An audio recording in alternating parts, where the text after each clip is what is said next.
নমস্কার ভিউয়ার্স, শ্রী কিচেনে আপনাদের সবাইকে স্বাগত। আজকের ভিডিওতে আপনারা দেখবেন মিষ্টি রুটি বা পাউরুটি তৈরি করার সবথেকে সহজ রেসিপি। ইস্ট ছাড়া, ওভেন ছাড়া, ডিম ছাড়া স্পঞ্জি নরম তুলতুলে মিষ্টি রুটি বা পাউরুটি খুব সহজেই আপনারা এই ভিডিও দেখে বাড়িতে ঝামেলাহীনভাবে তৈরি করে ফেলতে পারবেন।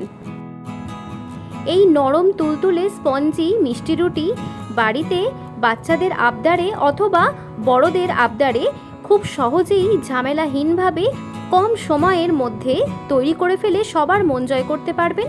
তাহলে চলুন এই সহজ রেসিপিটা দেখে নেওয়া যাক।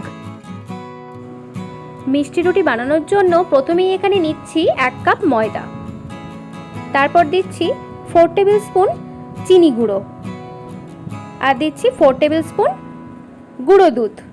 এবার এই সমস্ত উপকরণ ভালো করে স্পুনের সাহায্যে মিশিয়ে নিচ্ছি। এরপর নর্মাল টেম্পারেচারে রাখা দুধ ব্যবহার করে একটা ঘন ব্যাটার তৈরি করে নিচ্ছি। আর এই দুধটা একেবারে দিলে হবে না, তাই দেখুন অল্প অল্প করে দিচ্ছি আর এই হুইস্কের সাহায্যে এটাকে মিক্স করতে থাকছি। এখানে দেখুন ব্যাটারটা তৈরি হয়ে গেছে। এবার এটাকে এখন ছড়িয়ে রেখে দিচ্ছি। এখানে নিয়েছি 4টে একই সাইজের বাটি আর এই বাটির উপরে বাটার লাগিয়ে নিচ্ছি। বাটার লাগানো হয়ে গেছে। এবার যে ব্যাটারটা তৈরি করে রাখলাম তার মধ্যে দিচ্ছি 1/2 টেবিল স্পুনের একটু কম বেকিং পাউডার আর 1 চিমটি বেকিং সোডা। আর এটাকে অ্যাক্টিভ করার জন্য এর উপরে সামান্য একটু দুধ দিয়ে দিচ্ছি। এবার এটাকে ভালো করে মিশিয়ে নিচ্ছি। মিশিয়ে নেওয়া হয়ে গেছে আর এই ব্যাটারটা এখন রেডি হয়ে গেছে। এবার যে বাটিগুলোতে বাটার মাখিয়ে রেখে দিলাম সেই বাটির মধ্যে নিয়ে নিচ্ছি। আর এই বাটির হাফ পর্যন্ত এই ব্যাটারটা দিতে হবে, পুরোটা দিলে হবে না কারণ এটা অনেকটাই ফুলে ওঠে। তাই দেখুন এই বাটির হাফ পর্যন্তই দিলাম। এইভাবে দেওয়ার পর হাতের মধ্যে একটু ঠুকে নিতে হবে।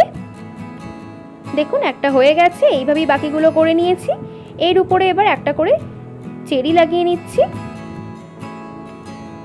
এতে দেখতে ভালো লাগে। আর এখানে দেখুন কড়াইয়ের উপর লবণ আর স্ট্যান্ড রেখে এটাকে আমি আগে থেকেই গরম করে নিয়েছিলাম। এখন এর উপরে এই থালাটা রেখে গ্যাসের ফ্লেম স্লোতে রেখে এটাকে ঢাকা দিয়ে রাখবো 35 মিনিটের জন্য।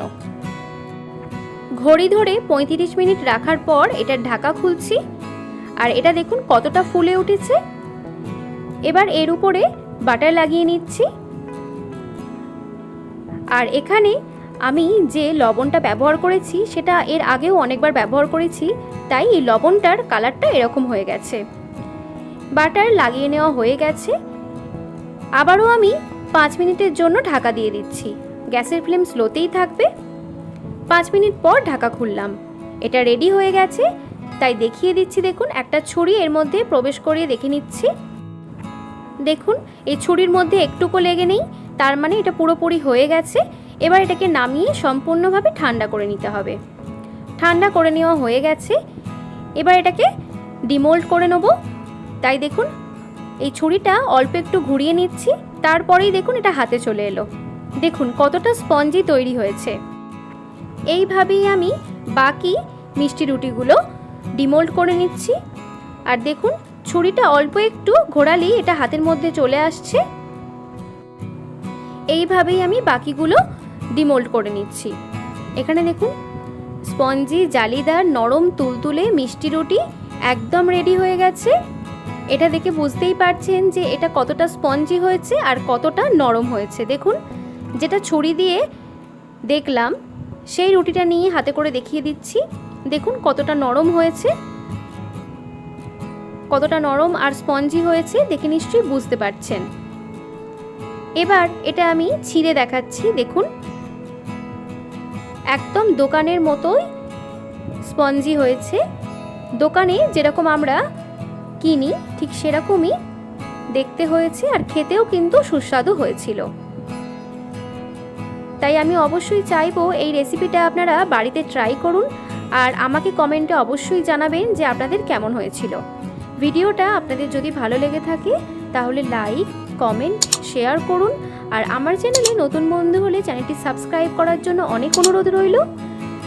আর আমার চ্যানেলের নোটিফিকেশন বাটনটা অন করে রাখবেন, তাহলে যখনই আমি ভিডিও দেব তখনই আপনাদের কাছে পৌঁছে যাবে। আর এই ভিডিওটা দেখার জন্য আপনাদের সবাইকে অনেক অনেক ধন্যবাদ। ভালো থাকবেন, সুস্থ থাকবেন।